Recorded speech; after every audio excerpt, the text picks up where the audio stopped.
여러분 안녕하십니까?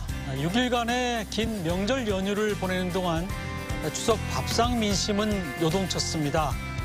국민의힘은 거대 야당 심판론을 내세우고 있고 민주당은 정권 심판론을 강조하고 있는데요. 잠시 후 이슈토론에서는 추석 이후 민심의 풍향계를 살펴봅니다. 30년 이상 명맥을 유지하면서 꾸준한 사랑을 받아온 100년 가게들의 역사와 이야기를 만나는 시간. 100년 가게, 100년 손님에서는 한결같은 맛과 정성으로 37년째 한자리를 지키고 있는 대전 선화동의 백반집을 소개합니다.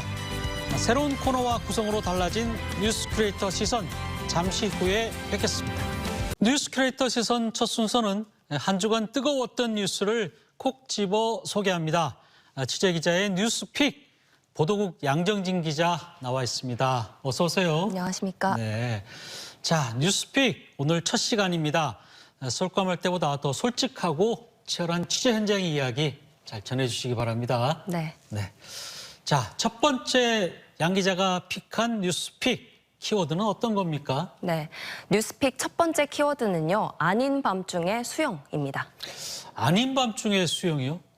이거 어떤 뉴스입니까? 네, 길었던 추석 연휴의 마지막 날이죠. 지난 3일 새벽 1시 53분쯤 이 보령 대천항을 통해서 선박을 타고 미립국을 시도하던 중국인 22명이 검거됐습니다. 이들은 배를 타고 보령 앞바다까지 온 뒤에 연안부터는 이 구명조끼를 입고 헤엄쳐서 직접 육지로 왔는데요. 이 22명 중에 21명은 대천항 해상과 해안에서 1차적으로 검거가 됐고 나머지는 이제 항구 주차장과 수산시장 그리고 방조제 심지어는 차량 하부까지 숨어있던 이 21명이 모두 검거가 됐습니다. 이 57살 남성 한 명은요. 경기도 안산의 지인의 집으로 도망을 갔다가 결국 오전 8시 47분쯤 붙잡혔습니다. 네. 이번에 이제 중국인 미립국자들은 그럼 어떻게 붙잡힌 거죠? 이게 처음에는요. 육군 네. 32사단 해안감시 기동대대 장병이 보령 신흑동 남서쪽 2.4km 해상에서 미확인 선박이 이동하는 것을 발견을 했습니다. 네. 그런데 잠시 뒤에 이 선박에 탄 사람들이 3명에서 5명씩 무리를 지어서 갑자기 구명조끼를 입고 하나둘씩 바다로 뛰어들자 이거 좀 수상하다고 판단을 해서 해경에 통보를 하게 된 겁니다. 이후에는 이 해경과 군, 경찰이 공조에 나서서 검거를 했고요. 비상령을 내려 500여 명을 동원해 경계 활동을 벌였습니다. 경기도로 도망갔던 앞서 말씀드렸던 경기도로 안산으로 도망갔던 한 명은요. 네. 일단 택시를 타고 도망을 갔는데 이 장거리 승객을 수상하게 여긴 택시 기사가 먼저 신고를 했고 이후에 블랙박스 등을 통해서 검거가 됐습니다. 네. 미립국을 시도한 22명이라고 했나요? 이분들이 네. 주로 어떤 사람들이고 또 미립국의 목적이 무엇이었는지 좀 밝혀진 게 있습니까? 네, 이들은 모두 40, 50대 중국인들이었는데요. 예. 조선족도 포함이 되어 있었습니다. 제3국은 없는 것으로 현재까지 조사가 됐는데요. 이들은 중국 산둥성의 웨이하이시에서 온 걸로 현재까지 조사가 됐습니다. 또 대공 혐의점은 아직까지는 발견이 되지는 않았는데요. 여기 왜 미립국을 했냐 이렇게 여쭤보니까 생계 목적으로 온 것으로 추정을 하고 있기는 하지만 더 정확한 원인은 조사 중이고요. 또 아마도 그 일자리가 코리안 드림이라고 하는 꿈꾸면서 온 것으로 보이는데 네. 이게 한국이 중국이나 동남아에 비해서 임금 수준이 한 2배 이상 높다 보니까 또 높은 임금과 또 더 나은 환경을 쫓아서 미립국한 것이 아닐까 이렇게 조심스럽게 추측을 하고 있습니다. 또 지난 2020년 4월과 5월에도 웨이하이시에서 중국인 21명이 3차례에 걸쳐서 미립국을 시도했다 검거가 됐는데요. 이들은 실제로 전남 지역의 양파 농장에서 일을 하기 위해서 온 분들이었습니다. 미립국을 시도하는 대부분의 사람들은 비자 등 합법적인 절차로 입국을 하기에 문제가 있는 분들이나 또 과거에 추방된 전력이 있으신 분들이 또 다시 오시는 경우들이 많고요.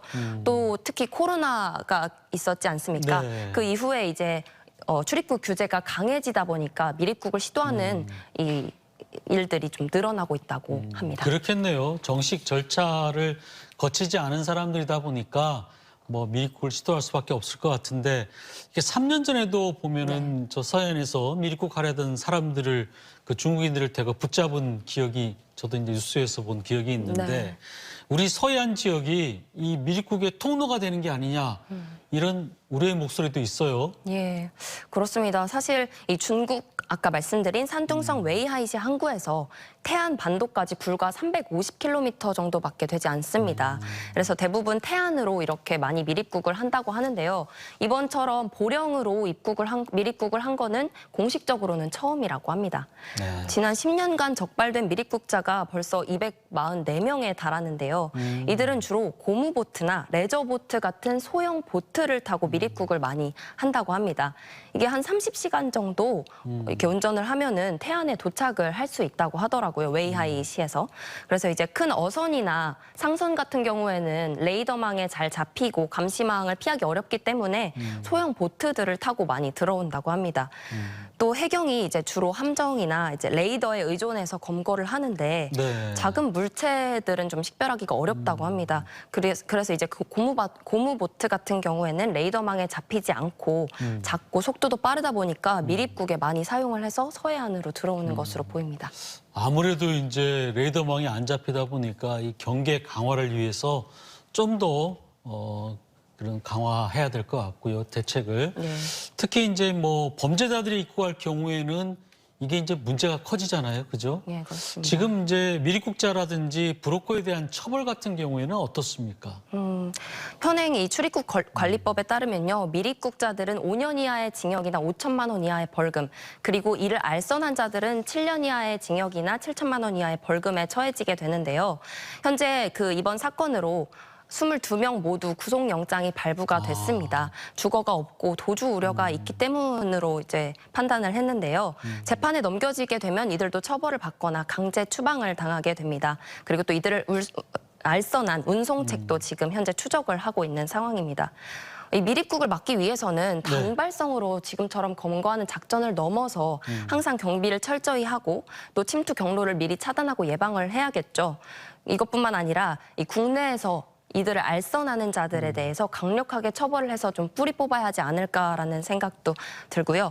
또 마지막으로 해경이 열 영상 장비 같은 것들을 좀 고사양 장비를 지원을 해서 소형 물체를 파악해서 조금 더 신속하게 대응할 수 있도록 하는 방법도 필요하다고 생각됩니다. 사실 그 미립국이 뚫린다는 거는 밀수가 뚫린다는 거랑 마찬가지죠. 그죠? 네, 그렇습니다. 자, 양 기자가 픽한 두 번째 키워드는 어떤 겁니까? 네, 뉴스픽 두 번째 키워드는요. 유령 영화입니다.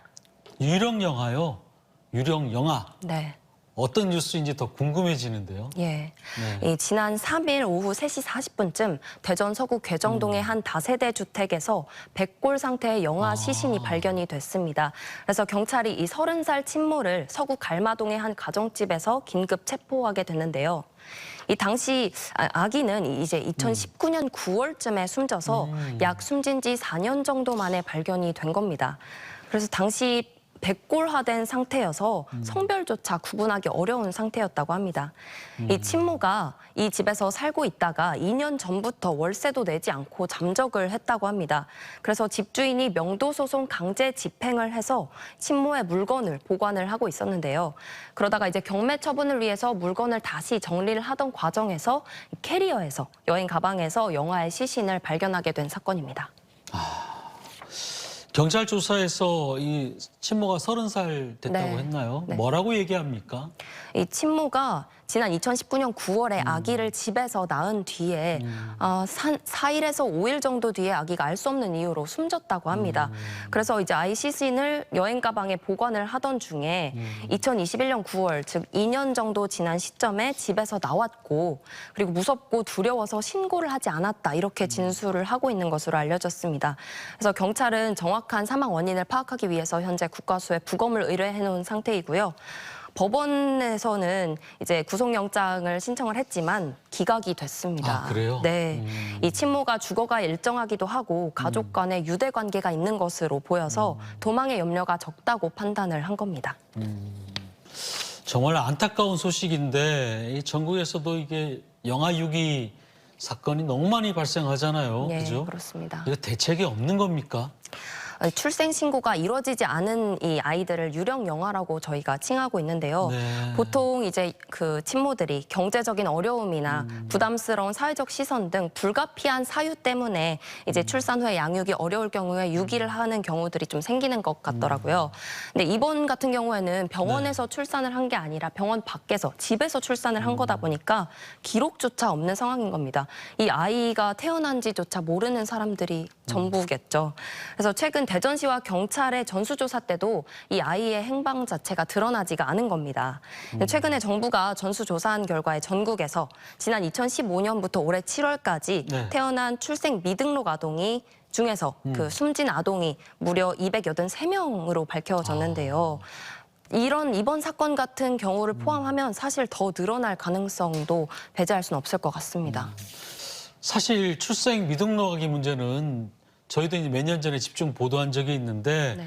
뭐 심지어 5살, 6살 될 때까지 등록을 하는 사례까지도 있더라고요, 보니까. 네, 맞습니다. 근데 이 부분은 정부가 정말 강력하게 대책을 만들어서 좀 되짚어 봐야 되지 않나 이런 생각이 좀 들고요. 예. 어떻게 보면 아기의 인권을 자체를 박탈하는 거잖아요. 그죠? 예, 그렇습니다. 네. 그래서 이런 문제를 막기 위해서 현재 출생통보제와 보호출산제 도입에 대한 목소리가 굉장히 컸는데요. 출생통보제는 그야말로 의료기관이, 병원이 아이의 출생했다 이 사실을 지자체에다가 통보를 하는 겁니다. 이거는 이제 지난 6월에 국회를 통과를 해서 내년 7월 시행을 앞두고 있는데요. 네. 앞으로는 이제 병원에 신고 의무가 부여가 되는 겁니다. 그리고 이제 보호출산제에 대한 논의도 계속 이루어지고 있는데요. 병원 밖에서 위험한 출산을 하거나 현재와 같은 유기 그리고 아기 살해를 막기 위해서 병원에서 익명으로 아기를 낳을 수 있도록 하는 제도입니다. 현재 많은 선진국에서 이제 이 제도를 시행 중인 만큼 유기를 방지하기 위해서 도입해야 된다는 주장의 목소리가 지금 커지고 있는 상황입니다. 네. 참고로 출생통보제는 저희 TJB에서 집중 보도한 이후에 네. 법적 제도 장치를 촉구하면서 지금 시행을 이제 앞두고 있다고 된 거 얘기하시는데 네. 크게 기여했다는 거 제가 말씀드릴게요. 예. 알겠습니다. 양 기자 수고 네. 많았습니다. 감사합니다. 예.